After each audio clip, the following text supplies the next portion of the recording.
Shalom, shalom, bien-aimés. Soyez bénis dans le nom puissant de notre Seigneur et Sauveur Jésus-Christ. Donc, que la grâce du salut, de sanctification complète intérieure et extérieure et de l'enlèvement de l'Église soit manifestée sur tous les bien-aimés qui vont écouter cet enseignement et cette prédication, bien-aimés. Et cette prédication, bien-aimés. Donc, bien-aimés, en toutes choses, comme le Seigneur fait toujours grâce de présenter toute la grandeur de notre Seigneur Jésus-Christ, l'hymne de la grandeur de notre Seigneur Jésus-Christ. Que toute la gloire revienne à notre Seigneur Jésus-Christ. Tout l'honneur revient à notre Seigneur Christ. L'adoration revient à notre Seigneur Jésus-Christ. Les élévations reviennent à notre Seigneur Jésus-Christ. Les acclamations reviennent à notre Seigneur Jésus-Christ. Les adorations reviennent à notre Seigneur Jésus-Christ. Bien-aimés, tous les cantiques reviennent à notre Seigneur Jésus-Christ. La sagesse, l'intelligence, la force, l'autorité, la royauté, les révélations, le discernement, les prophéties, les enseignements, tout cela revient à notre Seigneur Jésus-Christ. Tout l'ensemble des dons revient à notre Seigneur Jésus-Christ. Et l'autorité revient à notre Seigneur Jésus-Christ. Lui qui était, qui est et qui va venir dans si peu de temps pour venir prendre son église bien-aimée. Prendre son église bien-aimée, je continue toujours encore à rappeler au peuple du Seigneur, que bien-aimé, à chaque fois, je continue encore à le rappeler que à chaque fois que quelqu'un est béni par l'enseignement et la prédication, que le Seigneur lui-même utilise son vase que je suis, son instrument que je suis, afin de vous transférer, afin de vous partager, bien-aimé. Bénissez toujours le Seigneur. Dites toujours que j'ai béni le Seigneur pour ses frères. Je donne toute la gloire au Seigneur pour ce qu'il fait avec ce homme de Dieu. Bien-aimé, donc après avoir présenté la grandeur et l'hymne à la grandeur de notre Seigneur Jésus-Christ, donc moi aussi, la grâce que le Seigneur me fait, je me présente aussi. Donc,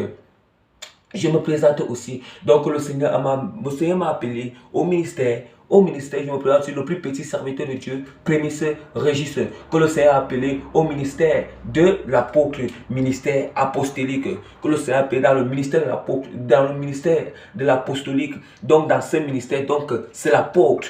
Donc, dans le ministère de l'apôtre que le Seigneur m'a appelé, bien-aimé. Donc, voilà déjà mon ministère. Pour que vous sachiez déjà que dans quel ministère Dieu m'a appelé. Parce que Jésus-Christ a dit qu'il en sera comme un maître, comme un homme qui partait du voyage.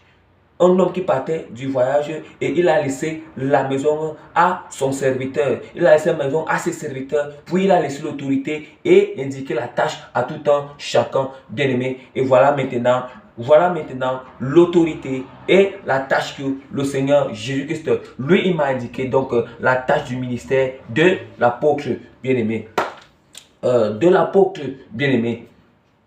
Donc, bien-aimé, vraiment, vraiment, bien-aimé, nous savons qu'il y a longtemps que nous avions commencé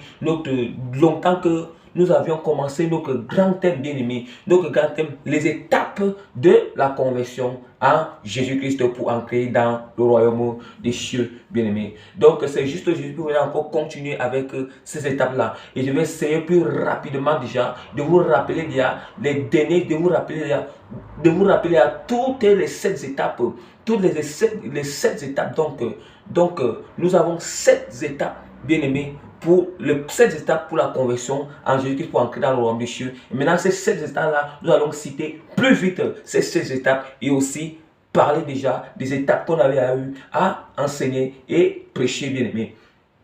Donc, nous avons parlé de 7 étapes. Donc, il y a première étape, c'est croire en Jésus-Christ comme Seigneur et Sauveur, bien-aimé. Croire en Jésus comme Seigneur et Sauveur uniquement lui seul. Marcher selon sa volonté, marcher selon sa parole, marcher selon ses principes, marcher selon ses préceptes, marcher selon que son point de vie qu'il a laissé, qui est sa parole, bien-aimé. Donc, deuxième étape, c'était la repentance, bien-aimé. Et nous savons que la repentance Nous savons que la repentance, c'est se détourner des mauvaises œuvres, c'est détourner des mauvaises œuvres, c'est détourner des mauvaises voies. Nous savons aussi que la repentance, c'est reconnaître dans notre cœur, regretter au plus profond de nous et confesser les péchés, juste en se détournant, bien aimé, juste en se détournant, en ne retournant plus dans ces péchés, juste en délaissant tous ces péchés. Voilà la repentance.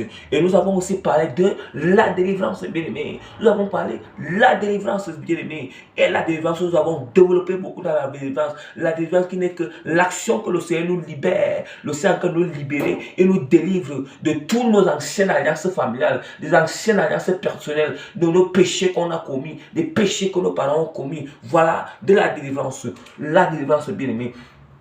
Quatrième étape, nous avons parlé de la consécration, bien aimé. Et nous avons développé, Dieu a fait grâce qu'on développe, Seigneur. Nous développons sur la consécration, bien aimé. La cinquième étape qu'on a vue précédemment, c'était quoi? C'était la restauration et l'élévation spirituelle, bien aimé. Et nous avons développé aussi, Dieu a fait grâce de m'enseigner encore, de m'amener dans les profondeurs sur la restauration et la restauration et l'élévation spirituelle d'un chrétien bien-aimé. Maintenant, aujourd'hui, bien-aimé, nous allons parler de la sixième étape. Cette sixième étape, nous allons parler de la sixième étape. La sixième étape, c'est la perfection. La sixième étape, bien-aimé, c'est quoi? La sixième étape, c'est la perfection de notre relation spirituelle avec Jésus-Christ, bien-aimé. La sixième étape, c'est la perfection de notre relation spirituelle. De notre relation, je m'excuse. La perfection de notre relation spirituelle avec notre Seigneur Jésus-Christ, bien-aimé. Bien-aimé, c'est quoi déjà? Donc, bien-aimé, donc c'est un peu ça. C'est un peu la perfection de notre relation spirituelle avec Jésus-Christ, bien-aimé. Nous savons que la perfection même, c'est quoi, bien-aimé? Nous savons que la perfection fait... La perfection nous fait mention. La perfection nous fait mention à quelque chose qui est parfait. Hein? Quelque chose qui est parfait, bien-aimé. Quelque chose qui est déjà mature. Qui est déjà mature, c'est ça la perfection. La perfection, c'est la maturité spirituelle d'un chrétien. C'est la maturité spirituelle d'un chrétien. Or, quand tu es mature, tu es déjà dans une maturité spirituelle. Ça veut dire que Dieu te rend parfait sur beaucoup de domaines spirituels. Hein? Dieu te rend parfait sur beaucoup de domaines spirituels. Ce n'est pas toi-même qui te rend parfait, mais c'est le Saint-Esprit qui est en train de te rendre parfait, qui te rend mature. À cause de quoi? À cause que tu t'es soumis au Saint-Esprit, à cause que tu es passé par tous ces autres étapes-là. Tu t'es soumis au Saint-Esprit. Tu as laissé que le Saint-Esprit se brise. Tu as laissé que le Saint-Esprit moule dans la consécration. Tu as laissé que le Saint-Esprit brise dans la consécration. Tu as laissé que le Saint-Esprit brise ton intérieur. Tu as laissé que le Saint-Esprit circoncis ton cœur dans la consécration. Tu as laissé que le Saint-Esprit vanne l'intérieur, ton âme, par des pensées impures, par de la jalousie, toutes ces choses. Tu as laissé que le Saint-Esprit puisse terrasser tout cela, il puisse circoncire tout cela, il puisse vanner toutes ces choses. Il puisse vanner toutes ces choses. Parce que nous ne pouvons pas être, on ne peut pas dire que nous sommes matures spirituellement si on a encore la jalousie dans notre cœur, si on a encore l'orgueil dans notre cœur, si on a encore l'arrogance dans notre cœur, si on a encore quoi? On a encore l'arrogance dans notre cœur. Hein? On ne peut pas dire que nous sommes matures. Nous ne pouvons pas dire que nous sommes matures. Jamais, on n'a pas encore atteint la maturité spirituelle. Si on a encore ces œuvres encore dans notre cœur, ces œuvres que Dieu n'aime pas. On a encore l'égoïsme dans notre cœur, le blasphème dans notre cœur. On ne sait même pas encore comment gérer quand les messages du Seigneur viennent. On a encore le blasphème dans notre cœur. Comment est-ce que nous ne sommes pas encore, on n'a pas encore atteint la perfection du Seigneur. Nous ne sommes pas encore arrivés dans cette étape de perfection, bien-aimés. Nous ne sommes pas encore arrivés. Voilà un peu ce que signifie la perfection. Et c'est quoi la maturité, bien-aimé? Puisque si la perfection c'est la maturité, c'est quoi même la maturité? C'est quoi la maturité? La maturité spirituelle. C'est quoi la maturité spirituelle, bien-aimé? La maturité spirituelle, c'est le fait que notre état spirituel devant Dieu et les hommes est mûr. C'est le fait que notre état spirituel devant Dieu et devant les hommes est mûr, bien-aimé. Quand je dis que devant Dieu, devant les hommes est mûr, ça veut dire quoi? Ça veut dire que, premièrement, si c'est l'humilité là qui est remplie en toi, ça veut dire que tu es humble devant le Seigneur et tu es humble aussi devant les hommes, bien-aimés. C'est ça qu'on appelle la maturité spirituelle. La maturité spirituelle, c'est le fait que notre état spirituel, devant Dieu et devant les hommes est mûr, bien-aimé. Est mûr. Est mûr. C'est quoi encore la maturité spirituelle? La maturité spirituelle, c'est l'état de l'esprit d'un talent qui est pas l'état de l'esprit d'un talent, hein? L'état de l'esprit d'un talent qui est parvenu à la plénitude de son développement, qui est parvenu à la plénitude de son développement, bien-aimé. Mes bien-aimés, à la plénitude de son développement.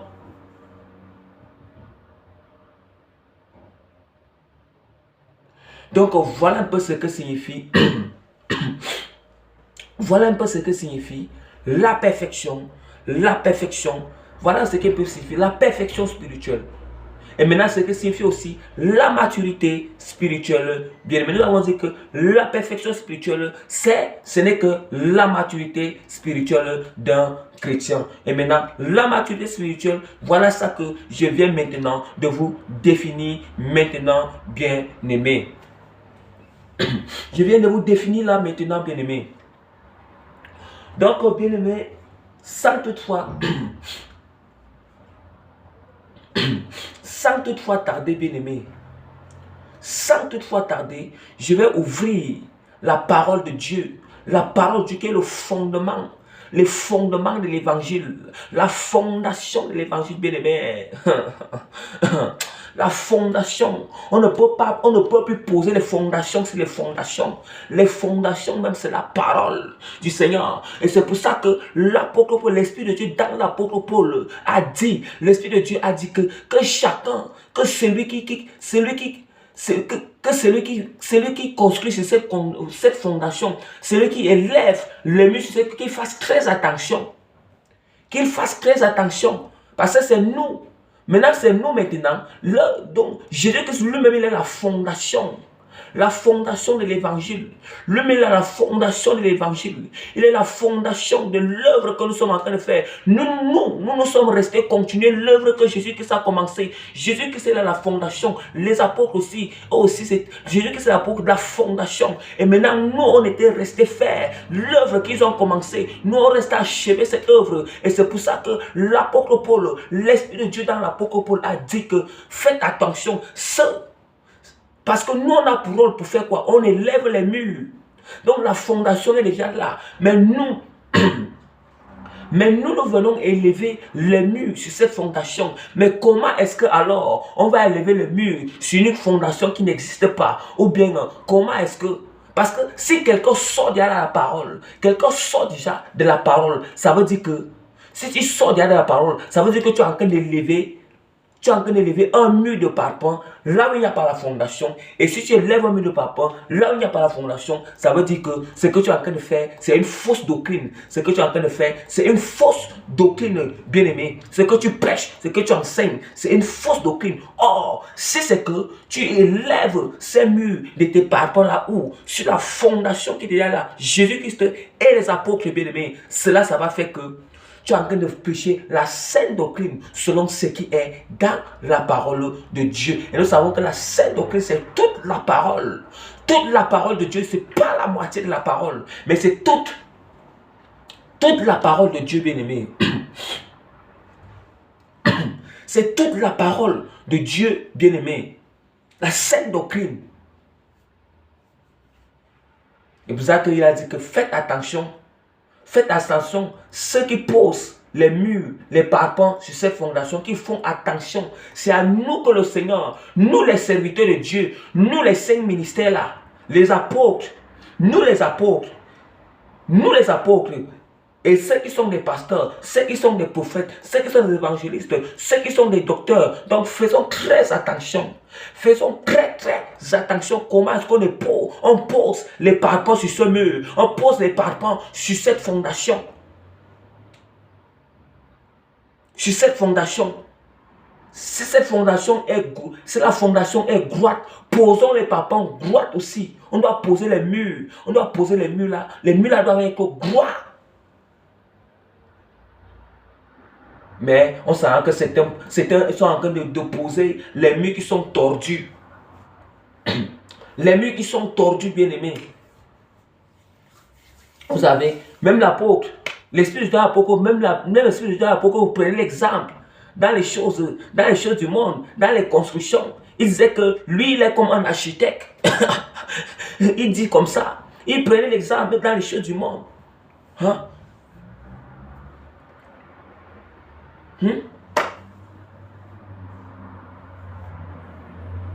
Donc, faisons très attention.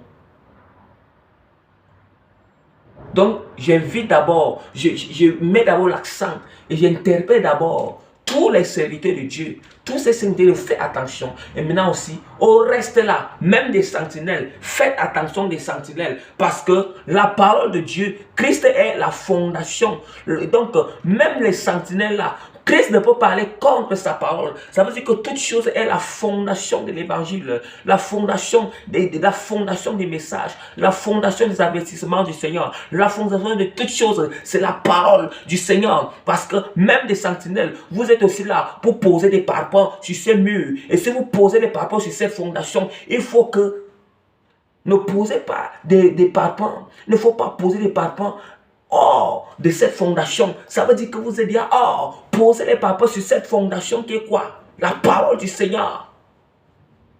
Donc, c'était juste une parenthèse. Nous revenons encore sur la perfection, bien-aimé. La perfection. Parce qu'il y a beaucoup de choses à dire dans la perfection. Je vais ouvrir la parole de Dieu très vite dans Hébreu.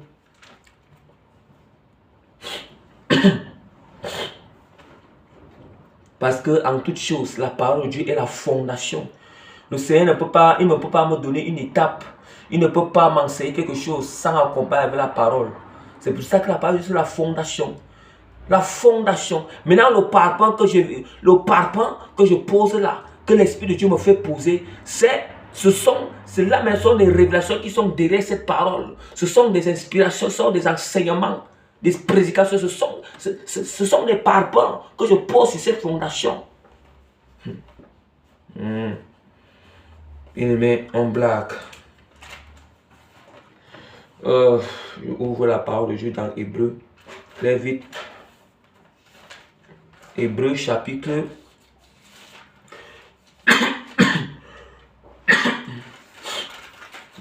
Hébreu chapitre 6, verset 1. Wow. Je lis au nom de Jésus-Christ. C'est pourquoi, laissons les éléments de la parole. Laissons les éléments de la parole de Christ et tendons à ce qui est parfait, sans poser de nouveau le fondement du renoncement aux œuvres mortes. Laissons les éléments. Quand la parole de Dieu dit que c'est pourquoi, l'Esprit de Dieu, dans l'Apocalypse, il dit dans cette parole que c'est pourquoi, laissons les éléments de la parole de Christ. Quels sont les éléments de la parole de Christ? Les éléments de la parole de Christ, c'est quoi? C'est ce qu'on appelle l'imposition de main. C'est ce qu'on appelle ça veut dire que c'est ce qu'on appelle l'imposition de main, ce qu'on appelle et les guérisons, et des miracles, et tous ces dons-là, tous ces trucs-là, ce sont des éléments de la parole de Christ. Et maintenant, il dit que laissons ces éléments et tendons vers la perfection. Tendons vers la perfection. Hein? Ça veut dire que beaucoup de gens se sont trop attachés à tous ces éléments-là, au lieu de s'attacher même à la perfection avec la relation avec Jésus-Christ. Mais beaucoup de gens, eux, se sont plutôt attachés plutôt à suivre les miracles, à suivre quoi? Des miracles, à suivre quoi? Des dons, à suivre quoi? Des dons. Ça veut dire que quelqu'un lui prie le Seigneur parce qu'il dit que Seigneur, moi je veux tel don, je veux tel don. Il ne prie même pas Dieu pour son salut. Il prie Dieu pour les dons afin que quoi? Afin que lui, il va, pour que lui va se faire montrer. Lui va montrer qu'il a des dons. Afin, mais ce n'est même pas. Mais ce n'est même pas pour son propre salut. Ce n'est même pas pour son propre salut. C'est pour ça que la parole de Dieu dit que laissons les éléments de la parole de Christ et tendons vers la perfection. Tendons vers la perfection, bien-aimés. La perfection, c'est l'intimité avec Jésus-Christ. Tendez vers la perfection, l'obéissance. Tendez vers cette perfection, bien-aimés. Tendez vers la perfection du salut de votre âme. Tendez vers cette perfection. C'est ce que la parole de Dieu nous dit ici là. Tendez vers la perfection. Mais on s'en rend compte. C'est quel genre? Hein? Nous partons devant le Seigneur quand nous prions. Ou bien quand nous prions. Quand nous prions. Ou bien quand nous gênons. C'est pour demander Seigneur, donne-moi le don des miracles. Oui, c'est bien. Dieu dit que c'est normal, les dons sont bien. C'est bien.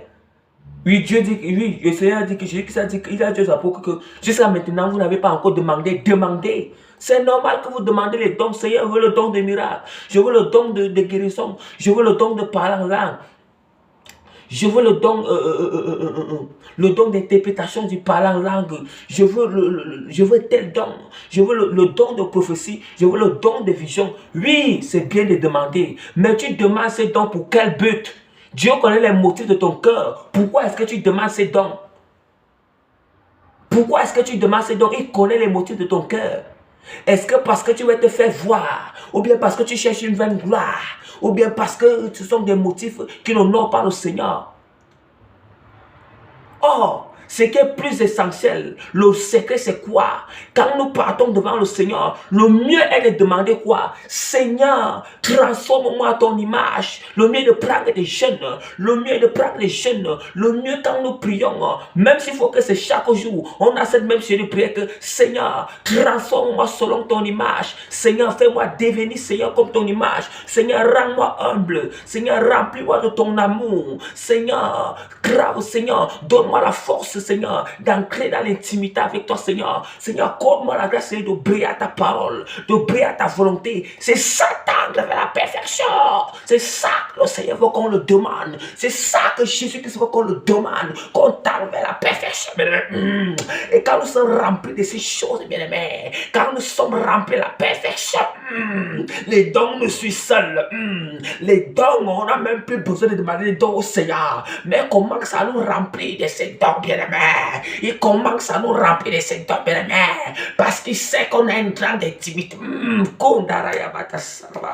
Les rabata sakara kuraya bata sarba, les rabayakata sokoro kuraya bata sakraba, les rayabata sabirme. Cherche l'intimité avec le Seigneur. Cherche l'intimité avec le Seigneur. Voilà l'interprétation du parler en langue. Le Seigneur demande que vous cherchez l'intimité.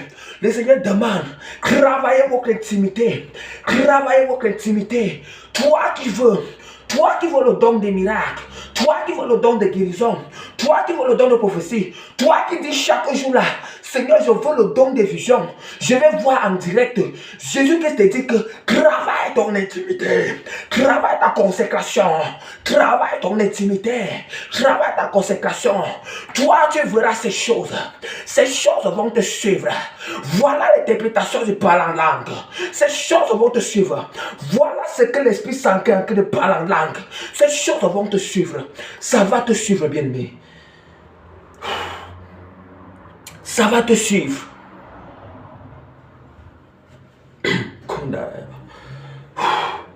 Ça va te suivre, bien-aimé. Ça va te suivre. Oh, Seigneur. Bien-aimé, Nous allons ouvrir la parole de Dieu dans Hébreux. Hébreux chapitre 5.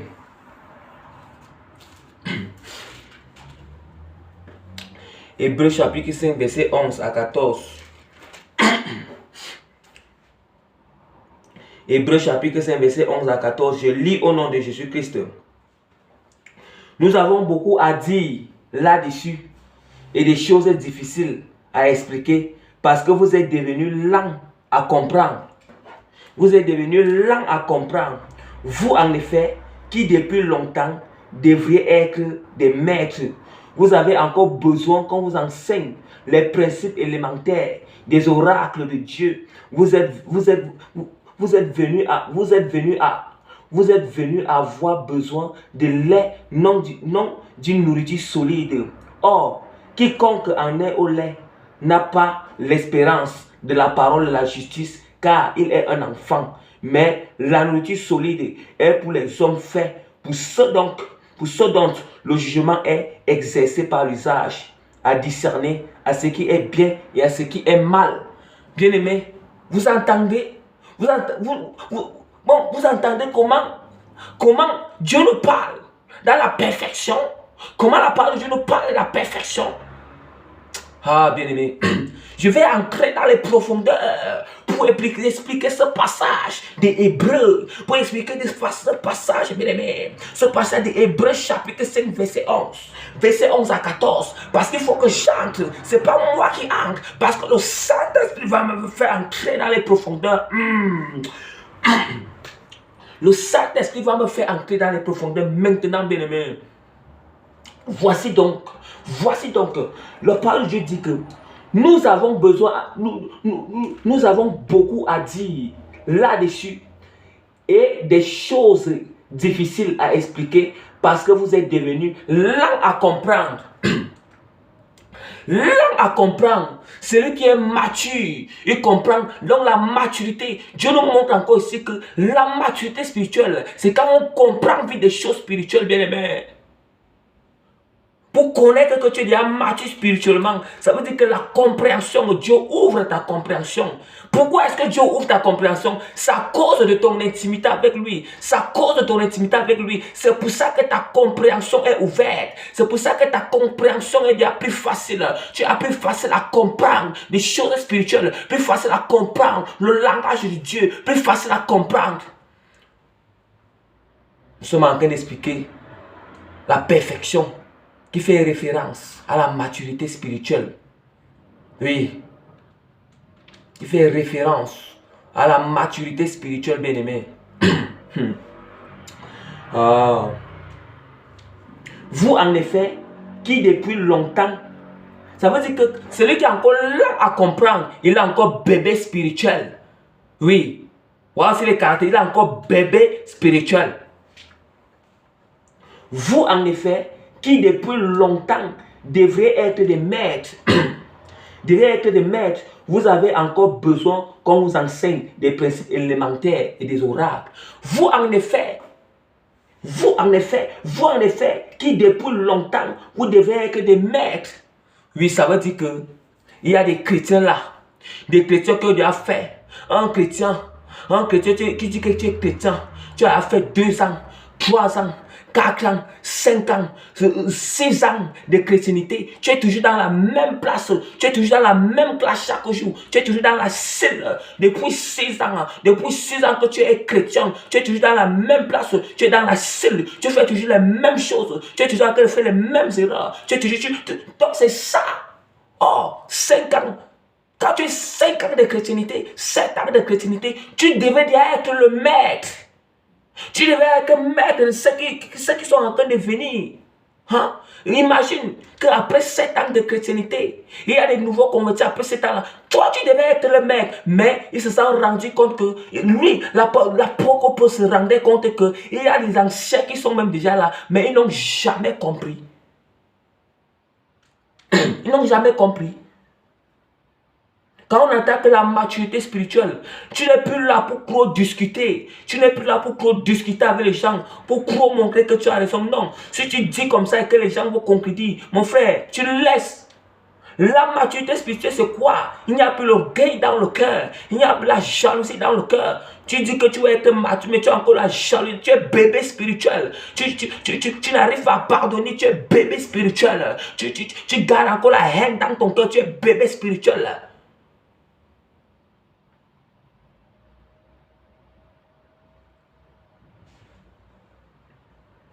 Vous avez encore besoin qu'on vous enseigne les principes élémentaires des oracles de Dieu.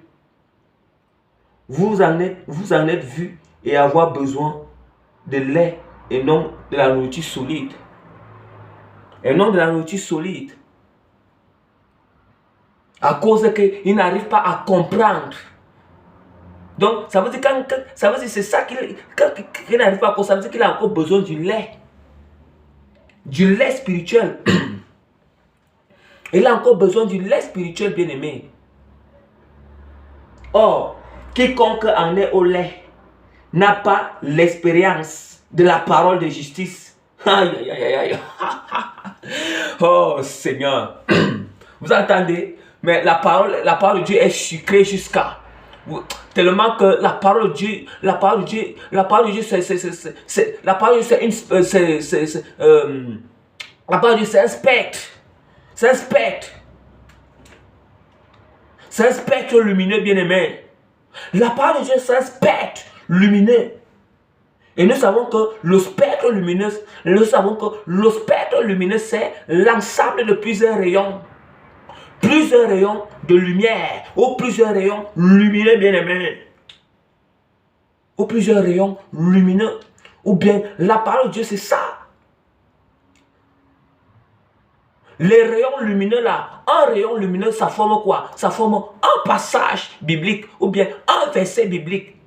Un rayon lumineux forme quoi? Un verset biblique. Eh bien aimé, un rayon lumineux forme un verset biblique. Et maintenant, l'ensemble de la parole, la Bible, c'est ça qui est le spectre. C'est ça qui est le spectre. Parce que ça a beaucoup de pages, ça a aussi beaucoup de versets. Quand on somme tous ces versets, tous ces chapitres et ces pages, c'est ça qui forme quoi? Le spectre. Le spectre lumineux. Or, le spectre lumineux, c'est l'ensemble des rayons lumineux. L'ensemble des rayons lumineux. Or, le rayon lumineux ici, c'est quoi? C'est le verset biblique ou bien le chapitre. Le verset biblique ou bien une page de la parole de Dieu, bien-aimé. C'est ça, en somme ça. C'est ça qui forme un spectre. Autant pour moi, un spectre lumineux. Et d'où maintenant, je veux dire que la parole de Dieu, c'est un spectre lumineux, bien-aimé.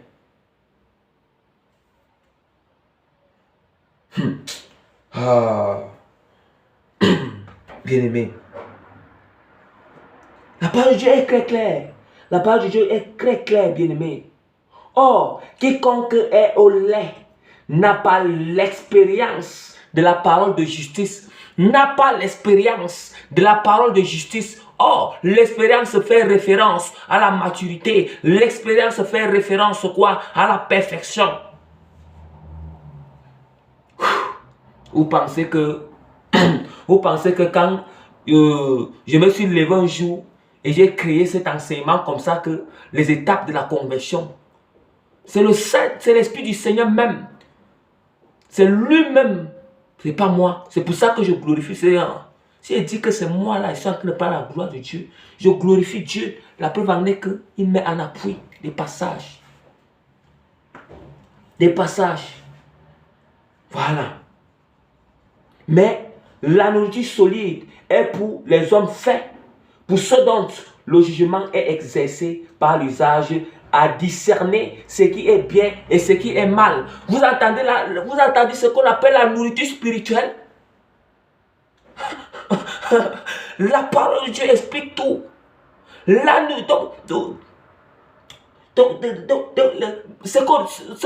qu'on parle, la nourriture solide. La nourriture solide est pour un homme fait.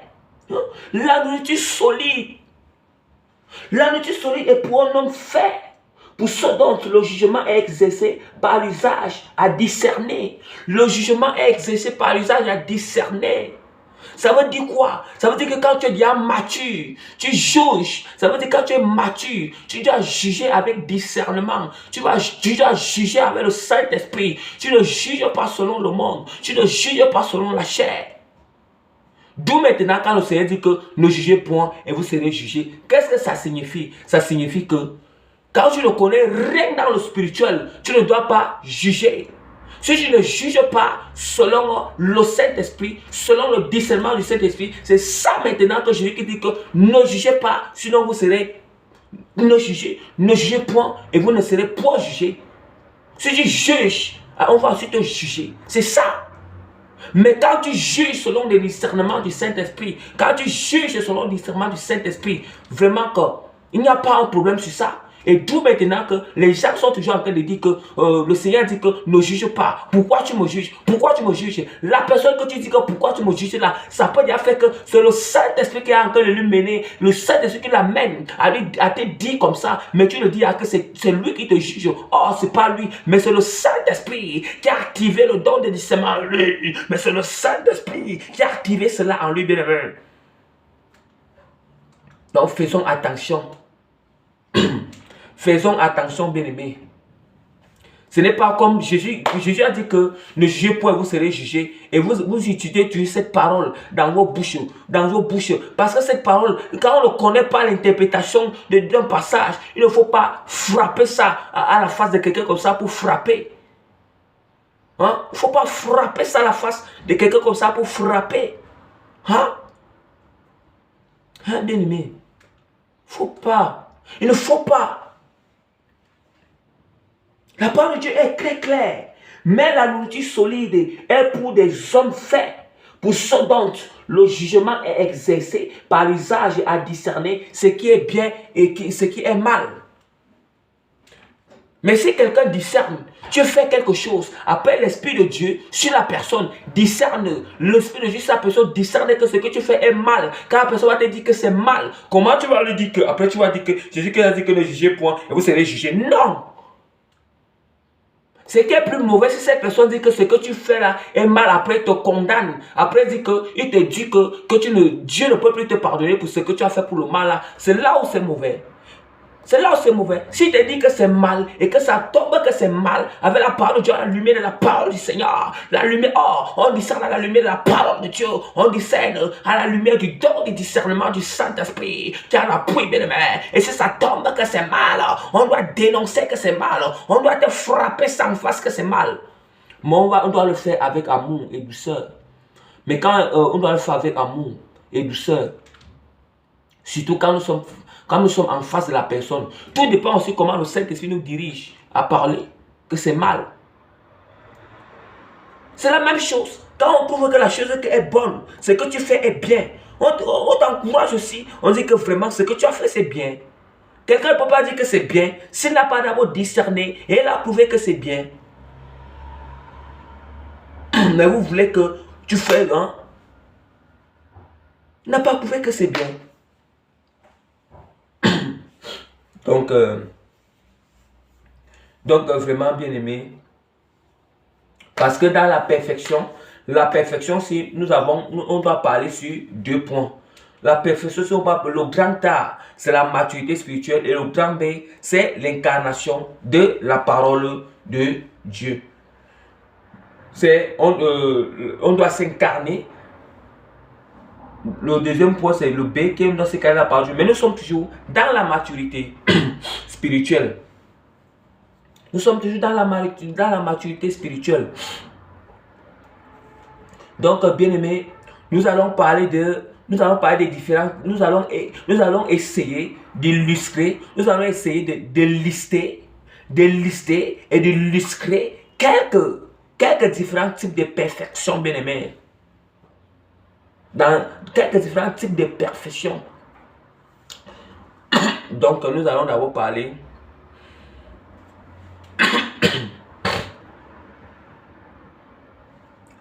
Nous allons parler de la première perfection.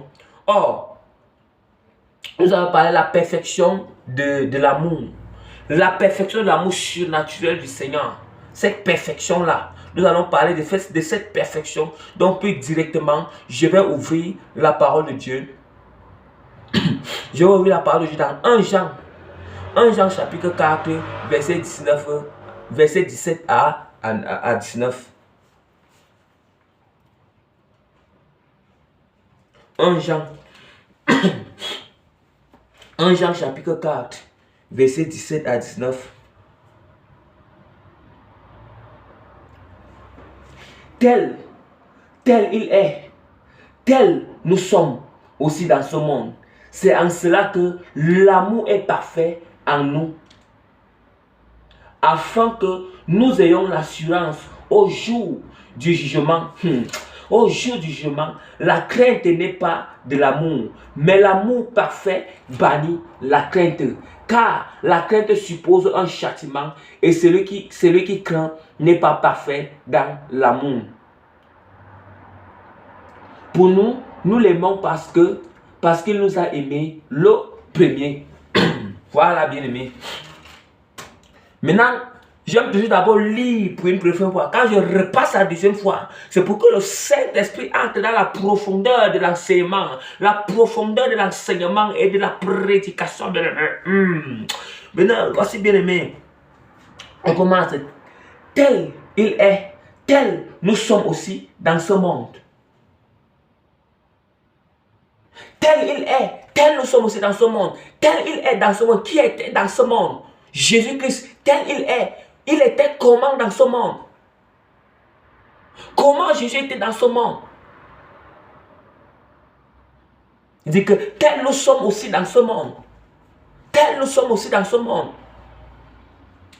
Nous-mêmes le savons comment Jésus a fait son ministère sur la terre. Comment les apôtres ont fait leur ministère sur la terre. Mais nous sommes quel genre d'exemple? On va copier quoi? Quel est notre genre de ministère? Dites, quel amour, nous avons quel amour? L'amour doit être enflammé. Si tu as manque d'amour, demande l'amour au Seigneur dans la prière. Demandons l'amour au Seigneur dans la prière. La parole de Dieu est très claire. C'est en cela que l'amour parfait, c'est en cela que l'amour est parfait en nous, afin que nous ayons l'assurance au jour du jugement, afin que nous ayons l'assurance. Si l'amour de Dieu n'est pas parfait en nous, bien-aimés, détrompe-toi, tu ne seras pas enlevé, tu te trompes. Il faut que l'amour de Dieu soit parfait en toi. Et c'est pour ça qu'avant même, avant l'enlèvement de l'Église, il y a l'infusion de l'amour. L'infusion de l'amour. Il y a l'infusion de l'amour qui doit enflammer dans le cœur. Dieu doit infuser son amour dans le cœur de ses enfants avant l'enlèvement de l'Église. Bien aimé, vous n'avez même pas encore expérimenté le grand amour. On n'a même pas encore expérimenté le grand amour. L'infusion de l'amour arrive. Bien aimé, l'infusion de l'amour.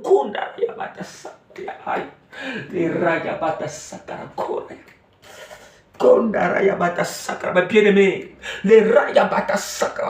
bien-aimé, le Seigneur, tenez-vous prêts. Voici l'interprétation. Tenez-vous prêts, bien-aimé. Tenez-vous prêts, bien-aimé. Jésus-Christ est en train de venir. Tenez-vous prêts, bien-aimé. Dans les jours à venir, vous verrez ce que Dieu va faire dans vos cœurs. Vous verrez ce que le Seigneur fera dans vos cœurs. Le surnaturel va se déposer dans vos cœurs, bien-aimé. Serrez, bien-aimé. Tenez-vous prêts, bien-aimé. Soyez fermes, bien-aimé. Soyez fermes. Personne ne peut monter au ciel sans un amour parfait dans son cœur. Personne ne peut monter au ciel sans effusion d'amour dans son cœur. Qu'on ne vous trompe pas. Chaque chose a son temps. Ça veut dire que Dieu nous observe encore si on obéit à sa parole. Dieu nous observe encore si on l'aime. Dieu nous observe encore si on se renonce aux choses du monde. Et ça, il observe comme ça. Le temps va venir. Le temps d'effusion d'amour dans notre cœur est en train de venir. Et c'est là maintenant que la parole de Dieu dit ici que C'est là maintenant par Jésus, afin que nous ayons de l'assurance au jour du jugement. Nous ayons de l'assurance au jour du jugement. Bien-aimé, tu as l'assurance. Ça veut dire que tu as l'assurance que quand Dieu vient juger la terre, Dieu va venir, il vient juger la terre. Oh, le jugement même des nations commence dans les grandes tribulations. Oh, quand Dieu vient juger, tu as l'assurance que ces jugements ne vont pas te toucher à cause de l'amour parfait que tu as dans ton cœur, l'effusion de l'amour que tu as reçu dans ton cœur. Oh, l'effusion d'amour, c'est quoi? La parole de Dieu est très claire. La parole de Dieu dit que la parole de Dieu est très claire. La parole de Dieu dit que celui, celui qui ne garde pas, on dit que l'amour de Dieu est parfait, c'est ceux qui gardent ses commandements. C'est ceux qui gardent ses commandements. Oh, on aime, ce qui prouve qu'on aime Dieu. Si on fait sa volonté, si on garde ses commandements, bien-aimés. La parole de Dieu est très claire. Si vous demeurez en lui, marchez comme. Si vous demeurez en lui, marchez comme lui-même, il a marché selon qu'il a marché lui-même.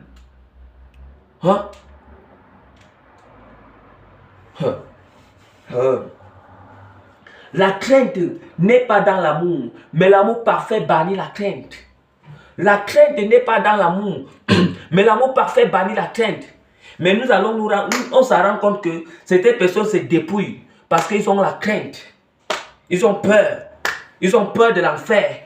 Certaines personnes se dépouillent parce qu'ils ont peur de l'enfer. Ils ne le font pas par amour pour Jésus-Christ. Ça veut dire que tu n'as même pas encore atteint la perfection. Tu n'es même pas encore mature parce que tu te dépouilles à cause que tu as peur de l'enfer. Ce n'est même pas, tu ne fais pas ça parce que tu aimes Jésus. Et bien aimé, dépouille-toi parce que tu aimes Jésus. Parce que quand tu n'es pas dépouillé, quand tu manques des chaînes en toi, tu manques des pantalons, des femmes qui mettent des pantalons là, des hommes qui mettent des pantalons jeans là, des hommes qui mettent des destroys là, des femmes qui mettent encore des jupes serrées là, qui portent des talons là, qui mettent des chaînes là, qui mettent...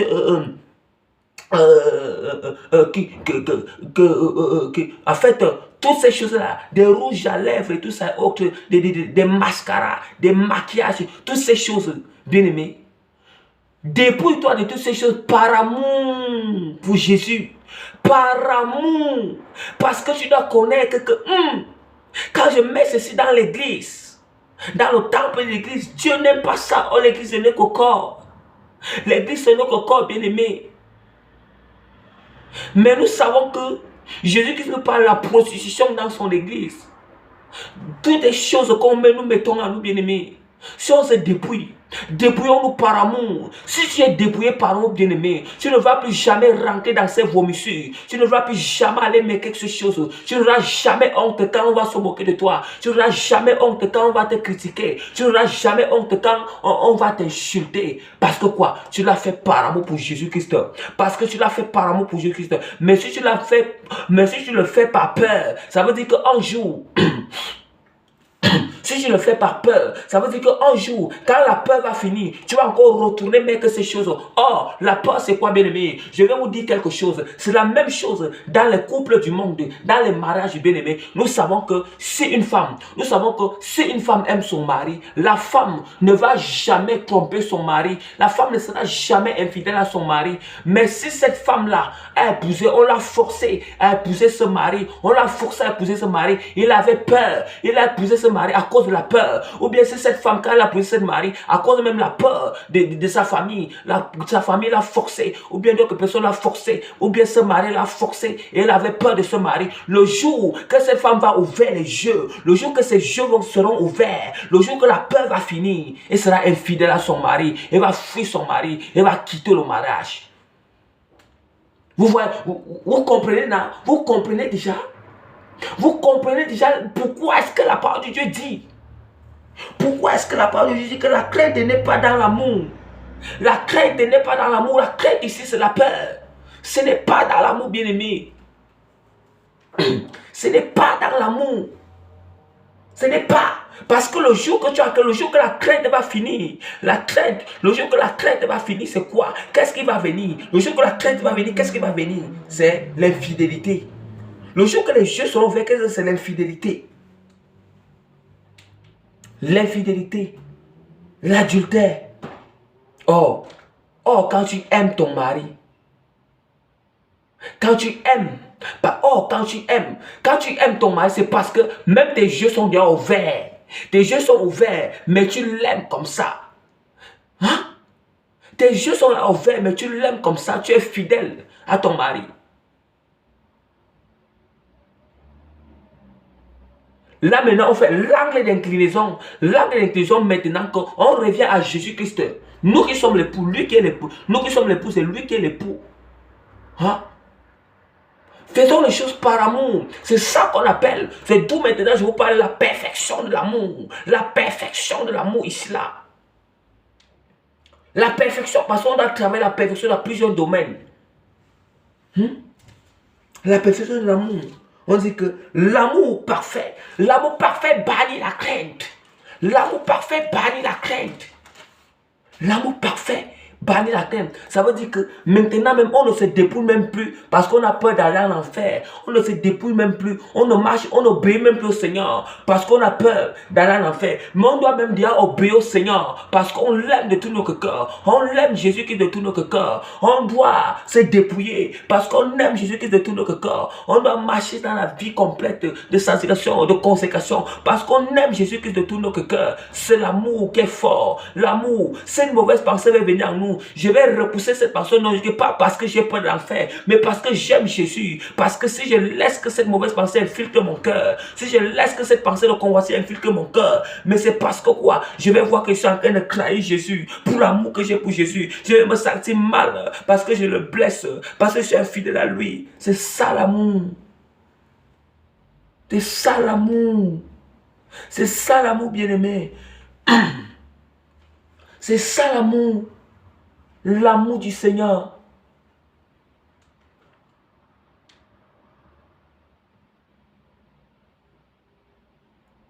C'est ça l'amour du Seigneur.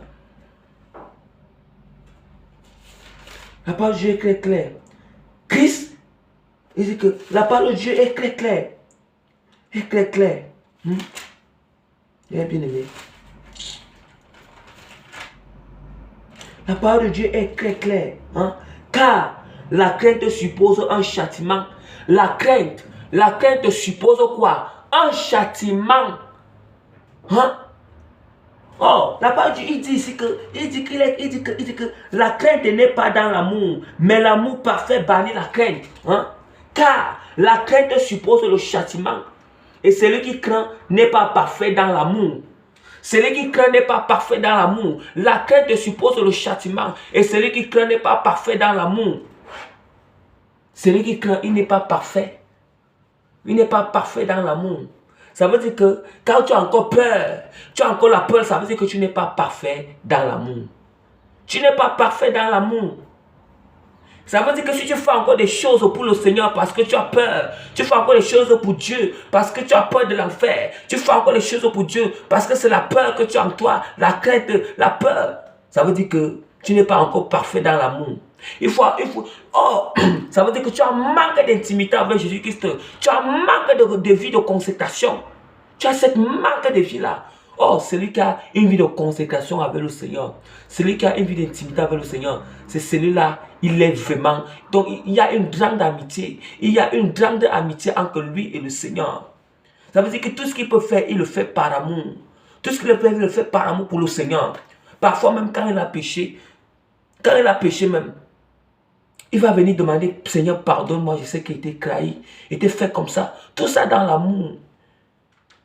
Tout ça dans l'amour. Et Dieu le pardonne. Voilà un peu la perfection de l'amour. Nous allons passer sur...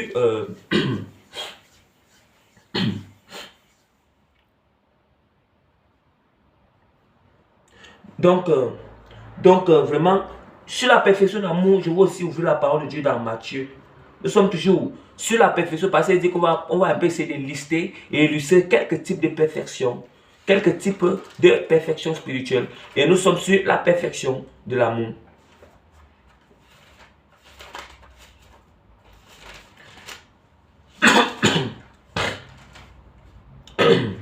Matthieu chapitre 5. Matthieu chapitre 5, verset 44 à 48. Mais moi je vous dis, aimez vos ennemis, bénissez ceux qui vous maudissent, faites du bien à ceux qui vous haïssent et priez pour ceux qui vous maltraitent et qui vous persécutent. Vous voyez, voilà encore la perfection de l'amour. La perfection de l'amour et la perfection du pardon. Parce que je mélange l'amour avec le pardon, la miséricorde avec le pardon une fois. Bien aimé, il faut être parfait dans l'amour. Il faut être parfait dans le pardon. Dieu est très clair. Il dit que, mais moi je vous dis, aimez vos ennemis. Aimez vos ennemis, ça veut dire quoi? Tu es parfait dans l'amour. Tu es parfait dans l'amour parce que quoi? Parce que Dieu lui-même, Dieu aime. Dieu aime toute la créature. Ça veut dire que même des païens, Dieu aime des païens. Même des athées, Dieu aime des athées. Même nous les chrétiens qui marchent selon la volonté du Seigneur, Dieu nous aime aussi. La seule chose que Dieu est contre, Dieu n'aime pas sur les païens et les athées. Ce sont leurs œuvres qu'il n'aime pas. C'est leurs péchés qu'il n'aime pas. Mais il aime leur âme. Dieu aime leurs âmes. Dieu aime les âmes. Comment peut-il se faire que le Saint-Esprit en nous, mais nous sommes en train de haïr les âmes?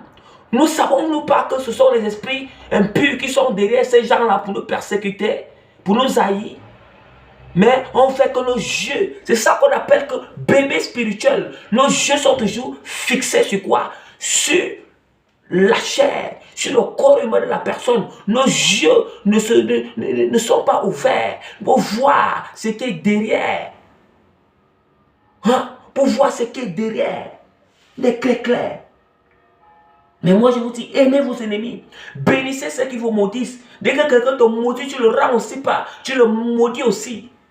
Ça veut dire que tu n'es pas encore mature. Tu n'es pas encore mature. Tu n'es pas encore dans la perfection. Tu n'as pas encore tendu vers la perfection. Tu n'as pas encore arrivé à cette étape de perfection. Donc que chacun s'examine là où il se trouve. Que chacun s'examine. Celui-là qui est arrivé à une perfection, celui-là qui est déjà mature, c'est celui-là qui bénit celui qui le maudit, celui-là qui bénit celui qui l'insulte, celui-là qui bénit celui qui le fait du mal. Hein? Faites du bien à ceux qui vous haïssent. Faites du bien à ceux qui vous haïssent. Faites du bien. Tu connais que l'autre se me haïsse, mais quand on va venir te demander, tu vas refuser. Fais du bien. C'est ça la perfection de l'amour.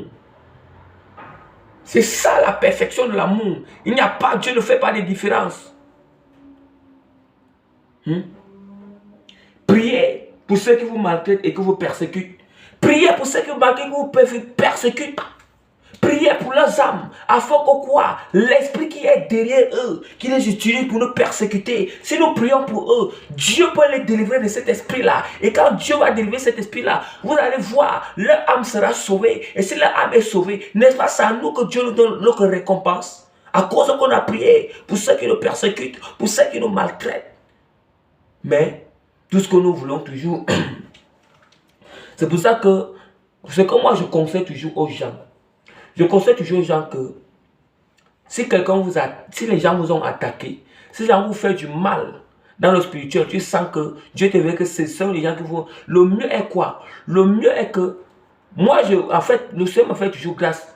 Le mieux est que, si je dis que retour à l'esprit Saint, non, dis que retour à l'esprit, ne fais pas que ça touche l'âme, ne fais pas que ça touche cette personne-là, non. Fais que ça touche le démon qui est derrière. Fait que ça doit retourner le démon qui est derrière. Hein? Et maintenant, si quand ça va toucher le démon qui est derrière, il peut lâcher cette personne. Et s'il lâche cette personne, c'est là maintenant cette personne dit, hey, qu'est-ce que j'ai fait? Maintenant, cette personne peut te demander pardon. Il peut demander pardon. Il peut même se repentir. Hein? Ce sont des esprits qui sont derrière, qu'on doit bombarder avec le feu. Mais ce n'est pas un homme comme nous encore. Qu'on bombarde encore. Hein? C'est Dieu même qui apporte la vengeance à notre prochain qui nous fait du mal. Ce n'est pas nous. Mais s'il faut qu'on prenne autorité, on lance le fond, on dit que retour. Il faut qu'on prenne autorité sur le démon qui est derrière, l'esprit qui est derrière, qui agit derrière cette personne. tu agis derrière cette personne. C'est ça qu'on appelle la maturité spirituelle. Mais pour atteindre, il faut que c'est le Saint-Esprit même qui t'a transformé. Hein. On ne force pas. Bien aimé. Après, le Seigneur dit quoi? Afin que vous soyez fils de votre Père qui est dans les cieux. Car il fait lever le soleil sur les méchants et sur les bons. Vous entendez? Il ne fait pas. Il fait lever le soleil sur le méchant et sur les bons. Il fait pleuvoir sur les justes et sur les injustes. Oh, pleuvoir sur les justes et les injustes, c'est quoi? Ce sont des bénédictions. Hein? C'est pour ça que le Seigneur dit que faites du bien à ceux qui vous haïssent. Priez pour ceux qui vous persécutent et qui vous maltraitent. Aimez vos ennemis. Vous comprenez? C'est ça la maturité. La perfection de l'amour. La maturité spirituelle. Ah, bien aimé. C'est ça la maturité spirituelle. Hein? Si vous aimez ceux qui vous aiment, quelle récompense méritez-vous? Hein? Quelle récompense méritez-vous? Si on aime seulement ceux qui nous aiment, on a quelle récompense? Hein? On n'a pas de récompense. Il finit même à la fin. Dieu finit à la fin. Il finit à la fin que soyez donc parfaits comme votre Père Céleste est parfait. Parce que notre Père Céleste est parfait. Pourquoi? Parce que quoi? Parce que même des païens, même des athées, même nous des chrétiens consacrés, il nous fait grâce. Lui, il nous fait du bien. Lui, il nous bénit. Lui, il nous pardonne. Nous tous, il fait cela. Mais on ne peut pas dire que nous sommes chrétiens consacrés. Des païens, ils peuvent nous haïr, ils peuvent faire tout cela. Mais nous qui sommes là consacrés, on connaît la volonté de Christ. Ça veut dire que nous, on doit les pardonner. Nous, on doit faire comme ça. Hein? C'est ça la perfection de l'amour.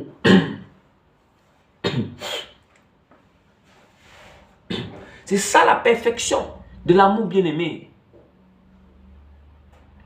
Maintenant, nous allons passer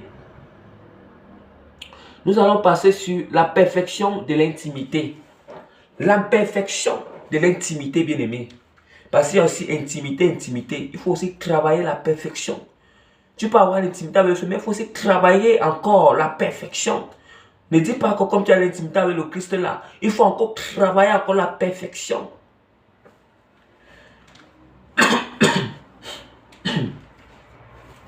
Jean chapitre 19, verset 16 à 26.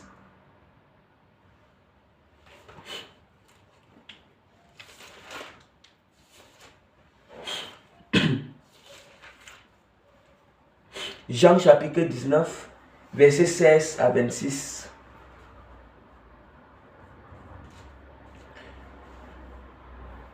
Alors, il leur livra pour être... Oh. Jean chapitre 19.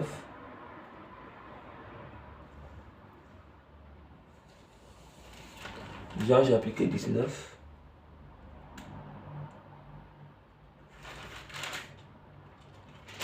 Oh.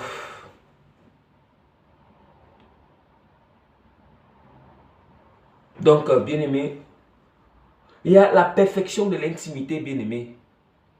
On doit travailler la perfection de l'intimité avec le Seigneur. Et nous savons très bien, il y a un riche qui a demandé à Jésus-Christ, Maître, comment faire pour entrer dans le royaume des cieux? Jésus-Christ a dit qu'il respectait les commandements. Et il a dit que, Maître, j'observe ces commandements. Et voici ce que Jésus-Christ a dit. Si je veux être parfait, vends tes richesses, donne aux pauvres et suis-moi. Et suis-moi. Vous avez vu. Et le riche a été attristé. Il a été attristé. Il a changé l'aspect. Il a changé l'aspect. Il a changé. Et vous avez vu. Parce que Jésus-Christ voulait quoi? Jésus-Christ dit que suis-moi. Ça veut dire qu'il devait être près de Jésus. Son intimité devait être proche de Jésus-Christ. Donc ça veut dire qu'il devait avoir le même rang comme les apôtres là. Il devait être côte à côte avec Jésus. Ça devait être la perfection de son intimité et la perfection de l'amour qu'il a pour Jésus-Christ. Mais il y a certaines personnes qui disent qu'ils ont une perfection d'intimité avec le Christ, une perfection d'amour pour Jésus-Christ. Mais on se rend compte qu'ils sont encore attachés aux choses du monde. Ils sont encore attachés au jézabélisme. Ils sont encore attachés aux chaînes, aux bijoux. Ils ont encore la convoitise dans le cœur. Quelle perfection! Quelle perfection! Quelle perfection! Bien aimé, les gens vous blaguez, les gens nous blaguons même. Nous blaguons même. On ne connaît pas ce qu'on appelle la perfection. Les gens ne connaissent même pas ce qu'on appelle l'enlèvement de l'église. Dieu est très clair. Les 5 vierges sages les 5 vierges seront enlevées, les 5 vierges folles vont rester. Et Dieu est strict. Le Seigneur est clair. En ce qui concerne ceux qui seront enlevés là, faites attention. Travaillez votre perfection. Travaillez la perfection.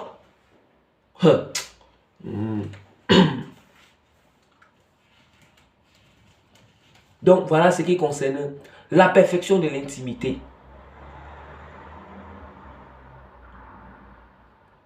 Maintenant, la perfection de l'humilité, bien-aimé. La perfection de l'humilité. Dieu peut déjà te rendre humble, mais perfectionne encore cette humilité. Perfectionner l'humilité, c'est quoi? C'est demander encore et encore et encore, c'est chaque jour. Même si on avait demandé l'humilité au Seigneur et Dieu nous a donné cette humilité, continuez encore à demander encore, insistez encore dans la prière pour cette perfection chaque jour.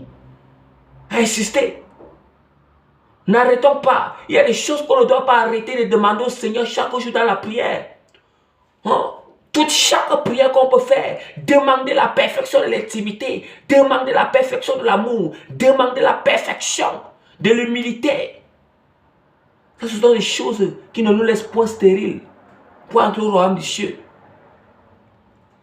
Pour entrer au royaume des cieux. Il y a la perfection de l'humilité. Je vais ouvrir la parole de Dieu très vite dans Jean chapitre 15. Jean chapitre 13, verset 12 à 17.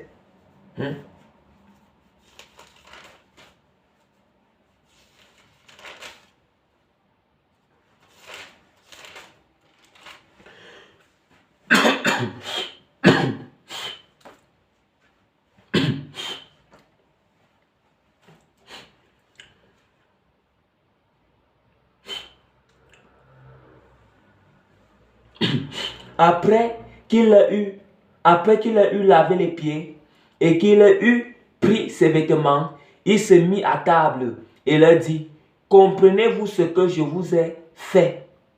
Comprenez-vous ce que je vous ai fait? Vous m'avez appelé maître et seigneur. Vous dites bien, car je le suis. Si donc je vous ai lavé les pieds, moi le Seigneur et le maître, vous devez aussi vous laver les pieds les uns les autres. Car je vous ai donné un exemple afin que vous fassiez comme je vous ai fait. Afin que vous fassiez comme je vous ai fait. Oui. Voilà la perfection de l'humilité. La perfection de l'humilité. Jésus-Christ lui-même qui est Seigneur. Lui qui est Seigneur, lui qui est Dieu. Lui qui est, lui-même, Jésus-Christ lui-même, il a montré la perfection de l'humilité. Lui qui est Seigneur, il dit que vous m'appelez maître et Seigneur, oui, je le suis. Il a lavé les pieds de ses disciples. Il a lavé les pieds des apôtres. Dieu lui-même, le Seigneur lui-même, il lave les pieds des apôtres. Bien-aimés, nous pensons que quoi? Et chaque jour, Jésus-Christ continue encore à nous laver les pieds, pas seulement aux apôtres, mais nous lave les pieds chaque jour. Jésus-Christ continue encore à nous laver les pieds chaque jour, mais nous ne devons pas laver les pieds de nos prochains. Jésus-Christ continue encore à nous pardonner chaque jour, mais nous ne devons pas pardonner nos prochains. Jésus-Christ continue encore à nous aimer chaque jour, mais nous ne devons pas aimer nos prochains. Jésus-Christ continue encore à avoir pitié de nous chaque jour, mais nous ne devons pas avoir pitié de nos prochains. Jésus-Christ continue à avoir compassion de nous chaque jour, mais nous ne devons pas avoir compassion de nos prochains. Pourquoi? Il continue à nous laver les pieds chaque jour. Il nous lave les pieds chaque jour. Quand tu dors, il te lave les pieds. Quand tu pries, il te lave les pieds. Il te lave les pieds. Mais nous, on ne veut pas laver les pieds des autres. On ne veut pas être serviteur des autres. Jésus-Christ lui-même, il s'est rendu serviteur. Il s'est rendu serviteur de nous tous. Afin que quoi? Nos âmes soient gagnées, bien-aimés. Parfois, rendez-vous serviteurs. Rendons-nous serviteurs des autres. Afin que les âmes des autres soient gagnées, bien-aimés. C'est ça la perfection de l'humilité. On ne doit pas seulement que ceux-là qu'on sert. On veut seulement que les gens nous servent. Nous ne voulons pas servir les autres. Pourquoi? Hein? Des gens qui sont toujours là pour choisir. Pour choisir. Je ne peux pas faire ceci. Hein? Ça, c'est quel manque d'humilité. C'est quel manque d'humilité. Bien-aimé, voilà des choses qu'on doit demander au Seigneur dans la prière. Il a dit que jusqu'à maintenant, vous n'avez pas encore demandé. Demandez. Hein? Bien-aimé, Dieu le Seigneur a une réserve. Il a une réserve en grande quantité. Des vases d'onction d'amour.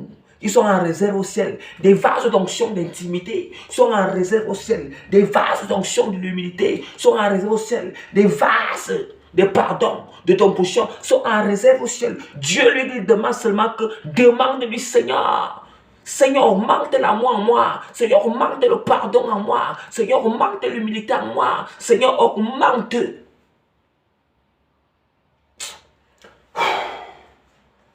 Augmente l'intimité en moi, ma relation avec toi.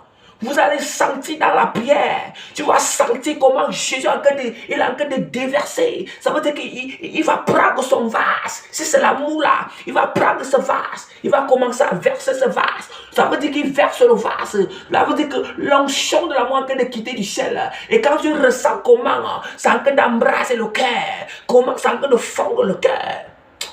Oh bien-aimé, il faut expérimenter Jésus.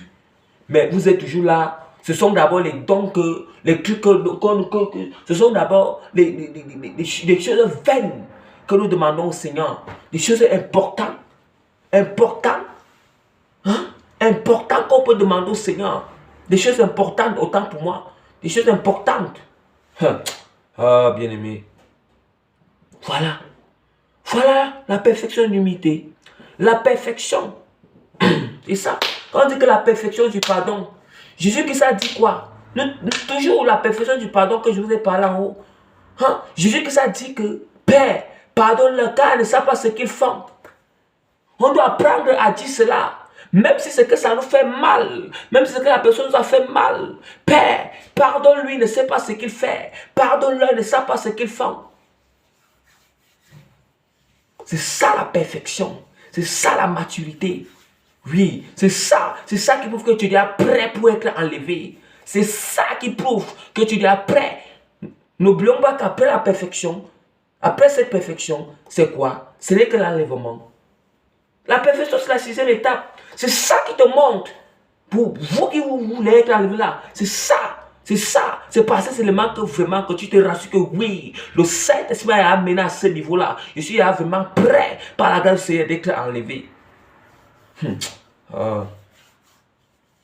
La perfection. C'est là maintenant que la perfection des dons vient aussi. Parce que quand ces choses se manifestent, Dieu lui-même, les dons même commencent à se manifester, à augmenter en toi. La perfection des dons.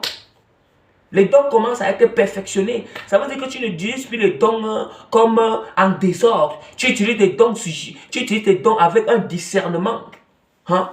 Même si tu as la vision, même si tu as le don de vision, tu vas utiliser le don de vision avec le discernement. Hein? Tu as le don d'enseignement, tu vas utiliser ce don d'enseignement avec le discernement. Tu as tous les dons que tu as. Tu vas les utiliser avec le discernement. Le don de prophétie, tu vas l'utiliser avec le discernement. Voilà la perfection. Maintenant, la perfection des dons, c'est quoi? Ça veut dire que tu n'es plus égoïste avec tes dons. Ça veut dire que tu n'utilises plus les dons d'une manière que tu veux te faire voir, d'une manière de chercher la vaine gloire. Non, mais tu utilises des dons. En fait, tout pour toi, tu utilises ces dons-là avec amour pour le Seigneur, avec amour pour ton prochain, pour que son âme soit sauvée. Et ce n'est pas la gloire que tu cherches. Tu ne cherches pas encore tes idolâtres. C'est ça qu'on appelle la perfection des dons et la maturité. Tu connais à gérer les dons. Par la grâce du Saint-Esprit. La perfection dans la sanctification, bien-aimé. Il y a la perfection dans la sanctification. Oui. La perfection. La perfection. La perfection dans la sanctification. Or, là maintenant, on parle de la sanctification complète. Quelqu'un dit qu'il est mature, mais il n'est pas encore dépouillé extérieurement. C'est quelle maturité là-bas? Ça veut dire que dans le cœur, il y a encore la convoitise. Il y a encore la convoitise. Donc, ça veut dire que la sanctification doit être complète. La perfection qui est quoi? De l'intérieur. La perfection, ça veut dire que l'intérieur qui est pur, l'extérieur qui est pur. Afin que, comme le Seigneur dit, que l'église, que cette église glorieuse, doit se présenter devant Dieu sans tache ni ride, irrépréhensible. C'est à cause de la perfection. Nous parlons de la perfection déjà, nous commençons dans la sanctification qui est la sanctification intérieure, qui est la perfection intérieure. Le cœur doit être pur. Le cœur doit être pur, l'âme pure, l'esprit pur. Un cœur brisé, l'esprit brisé. Tout ça, c'est dans la consécration. C'est dans la consécration. Le cœur pur. Le cœur pur, bien-aimé. Le cœur pur, bien-aimé. L'âme pure. L'âme pure. C'est ça, bien-aimé. C'est ça, bien-aimé. Hein? Oh, quand on parle déjà de perfection extérieure, de perfection extérieure, qui n'est que la sanctification extérieure, c'est ça. Tu dois être, c'est ça qu'on s'habille décemment. La part du Dieu est très claire. Bien aimé, je donne les enseignements pour préparer l'église. Le nom de la chaîne, le nom de cette chaîne, c'est trompette de l'enlèvement et de préparation.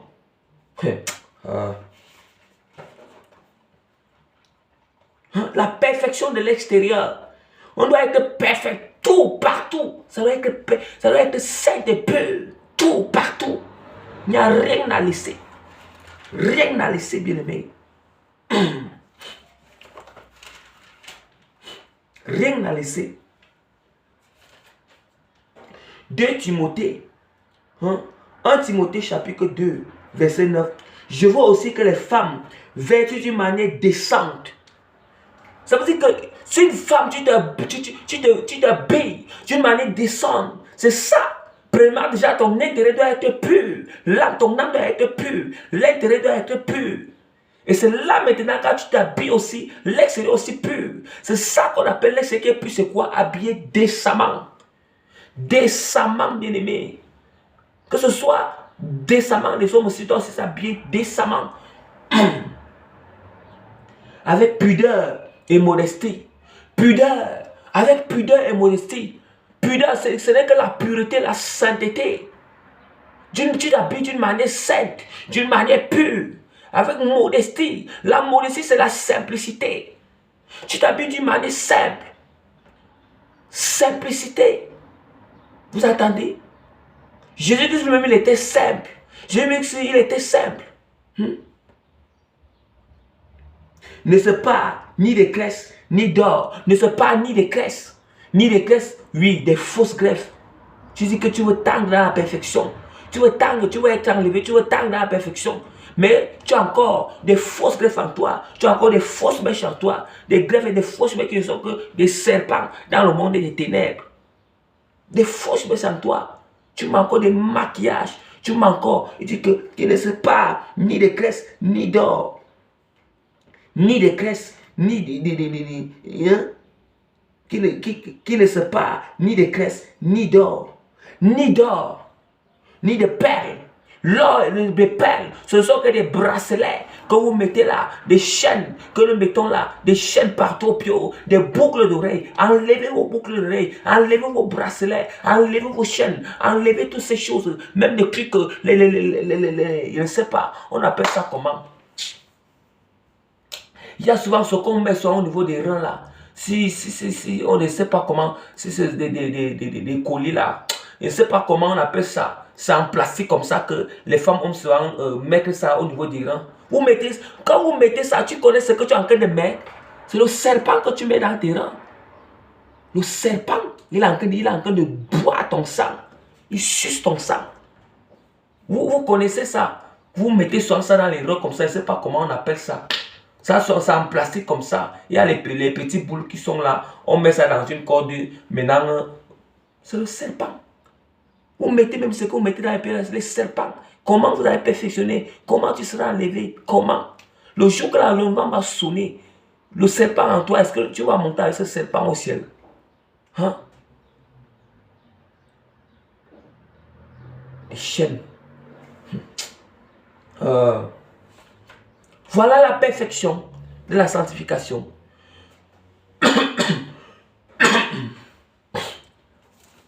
Il y a aussi la perfection dans l'unité. L'unité des pensées. La perfection de l'unité des pensées. La perfection de l'unité des pensées. L'unité des pensées, ça veut dire que si en que les chrétiens matures, leur pensée doit être unie. Leur pensée doit être unie. Ça doit être uni. Ça veut dire que quand les chrétiens matures s'assemblent entre eux, la majorité de leurs pensées sera unie parce qu'ils sont déjà matures. Parce que la maturité, ça veut dire que le Dieu, ça veut dire qu'ils sont à un autre degré que, ils sont en train de, Dieu est en train de les ramener à l'image initiale qu'Adam et Ève avaient le corps céleste, tellement que tu es déjà plus près d'être enlevé, tu es déjà plus près du royaume des cieux. C'est ça qui fait que quand ces chrétiens-là, ils se rencontrent, quand ils sont le même niveau, quand ils se rencontrent, cette pensée-là est l'unité de leur pensée, est perfectionnée. La perfection est synchronisée. Est synchronisée. Donc c'est pour ça que je vais ouvrir la page très vite dans Philippiens. Philippiens chapitre 3 verset 15.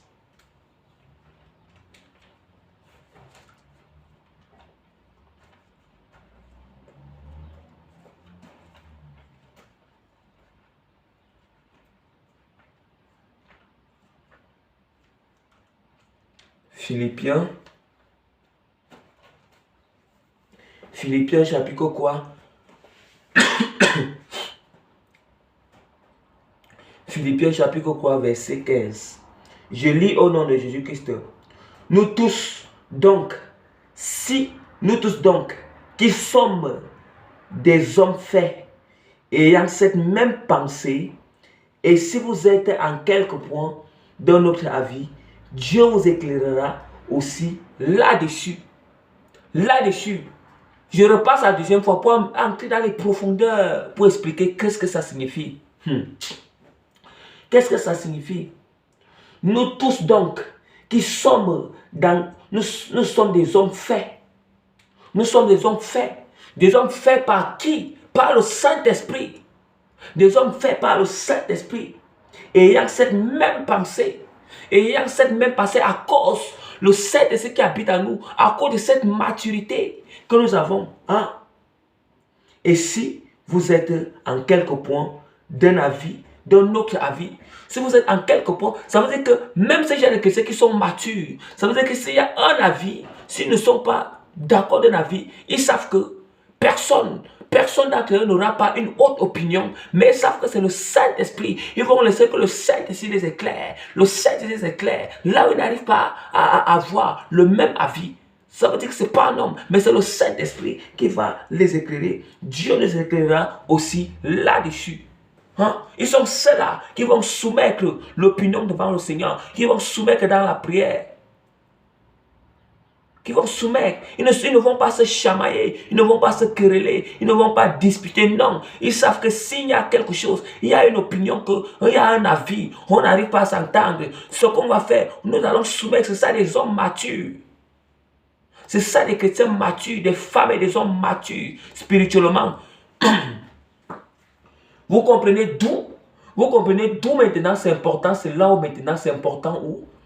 C'est important où, ok. Vous comprenez là où c'est important que une femme mature spirituelle, un homme pas mature spirituel peuvent se marier, non? Vous comprenez là où ce n'est pas bien que les bébés spirituels se marient? Hein? Parce qu'il y aura toujours des querelles dans le couple. Il y aura toujours encore de la vengeance dans le couple. Il y aura encore de la haine dans le couple. Il y aura encore de la jalousie. L'autre n'a pas confiance de l'autre. Mais quand une femme mature qui a été bâtie spirituellement, un homme mature qui a été bâti spirituellement par le Saint-Esprit, que celui-là a traversé toutes ces étapes, la consécration passée par toutes ces choses, il tend dans la perfection. Quand les deux se marient, quand Dieu permet que les deux se marient, vous comprenez une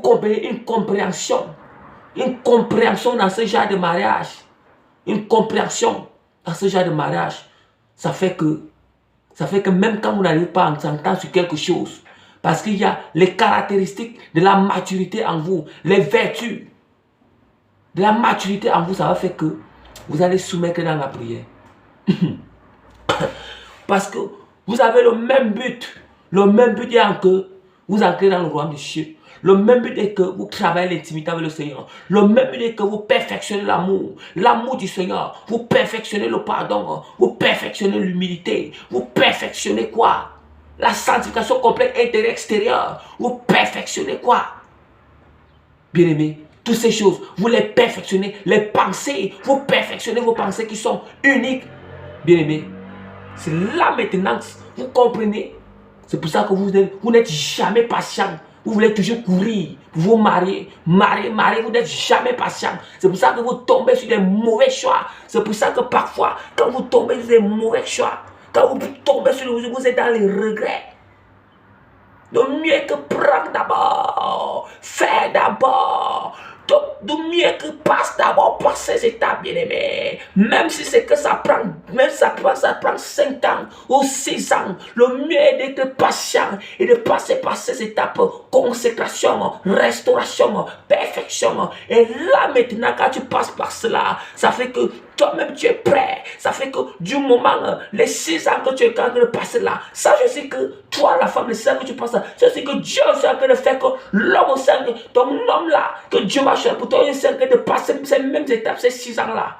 Et maintenant, dès que les 6 ans, toi tu es mature, tu es aussi mature, et là maintenant Dieu va vous relier. Quand vous allez vous marier, ça va faire que vraiment, il y aura une paix dans votre couple. Il y aura une paix de Dieu même qui va régner. Dieu qui va régner. Mais tu ne peux pas me dire que toi, tu ne peux pas me dire que toi, tu as déjà toutes ces visions en toi. Toi, tu as déjà toutes ces déterminations en toi. Mais tu vas aller prendre, après, tu vas aller prendre quelqu'un, mais tu ne vas même pas demander l'identité au Seigneur. Quelqu'un même qui n'a même pas le but comme toi, qui a les mêmes motivations de servir le Seigneur comme toi, il faut que son âme entre dans les cieux. Lui n'a même pas le but de travailler son intimité profonde. Lui peut-être encore la convoiter dans les choses du monde. Lui qui est encore dans les choses du monde. Mais ça veut dire que tu cherches ton calvaire. Tu détruis ta vie spirituelle. Le mieux c'est encore être seul encore et de patienter. Que Dieu lui-même, il fait le choix, bien-aimé. Que Dieu lui-même. C'est ça la maturité. La maturité spirituelle, c'est que... La maturité spirituelle, c'est que ce n'est pas moi-même qui fais mon choix, mais c'est Dieu. Je laisse que Dieu fasse mon choix. Oui.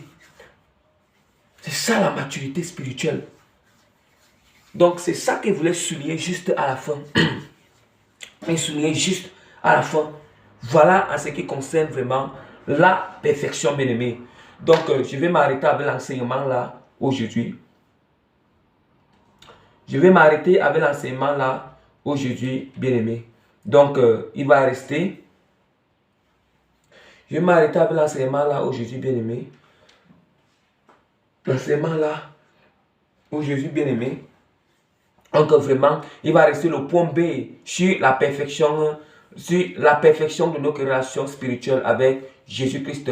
Le point B qui est l'incarnation de la parole en nous, bien-aimés. Et maintenant, il va rester la dernière étape. Il reste la 7e étape qui n'est que quoi? La 7e étape qui est l'enlèvement de l'Église, bien-aimé. L'enlèvement de l'Église. Soyez bénis dans le nom puissant de notre Seigneur Sauveur Jésus-Christ, bien-aimé.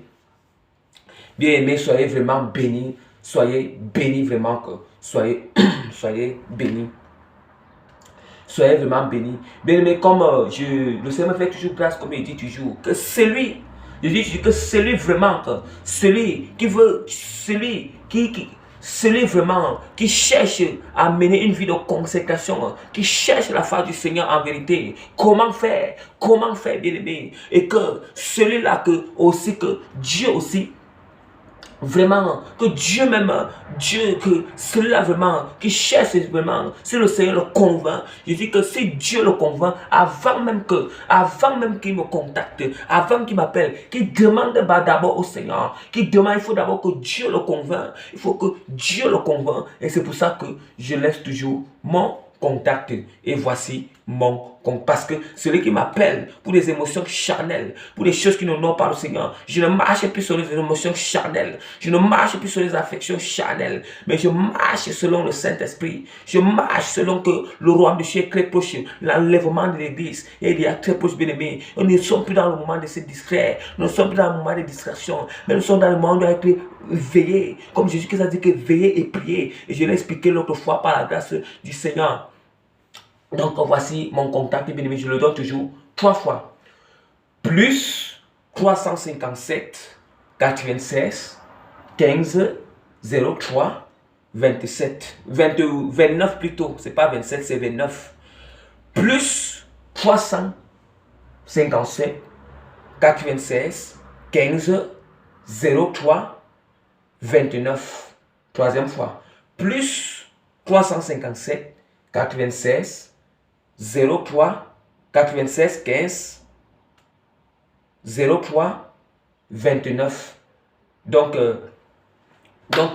bien-aimé, c'est donc bien-aimé, pour celui peut-être qui peut oublier ce contact quand je suis en train d'épeler, il peut cliquer dans le nom de la chaîne, il peut cliquer même dans le nom de cette trompette de l'enlèvement, trompette de l'enlèvement et de préparation. Et maintenant quand il clique là-bas à l'intérieur, il y a aussi mes données qui sont là-bas à l'intérieur. Il y a mes données, il y a mon numéro de téléphone qui est là-bas à l'intérieur. Donc je précise bien, celui qui va venir pour venir tenter, il ne va pas me croiser, mais il va croiser le Saint-Esprit, il va croiser Jésus-Christ lui-même, il va croiser Jésus-Christ lui-même, ou celui qui va venir dans les émotions charnelles, il va aussi croiser Jésus-Christ lui-même, bien-aimé. Il va croiser Jésus-Christ lui-même. Donc, bien-aimé, c'était vraiment votre plus petit serviteur de Dieu, premier régisseur que le Seigneur a appelé dans le ministère de l'apôtre, que le Seigneur a appelé à être apôtre. Donc, au ciel déjà, Dieu lui me reconnaît déjà. Bon, donc, les hommes, donc au ciel, Dieu me reconnaît. Dieu, ça veut dire que je suis né. Ce n'est pas que je vais devenir. Je suis né apôtre, bien-aimé. Je suis né apôtre. Comme ceux qui sont les prophètes là, les prophétesses. Vous êtes nés prophétesses. Vous êtes nés sentinelles. Vous êtes nés ceux qui sont pasteurs. Ça veut dire que tu es né pasteur. Ça veut dire que ce n'est pas que tu deviendras. Ou bien les hommes vont te faire que toi tu vas devenir. Non, tu es né. Tu es né. Donc c'est comme ça. Je suis né apôtre. C'est Dieu qui a voulu comme ça, c'est lui qui a choisi comme ça. Mais je préfère toujours me présenter le plus petit serviteur de Dieu, premier régisseur, afin que toute la gloire soit manifestée. Toute la gloire revient à notre Seigneur Jésus-Christ. Toute la puissance revient à notre Seigneur Jésus-Christ. Toutes les exaltations reviennent à notre Seigneur Jésus-Christ.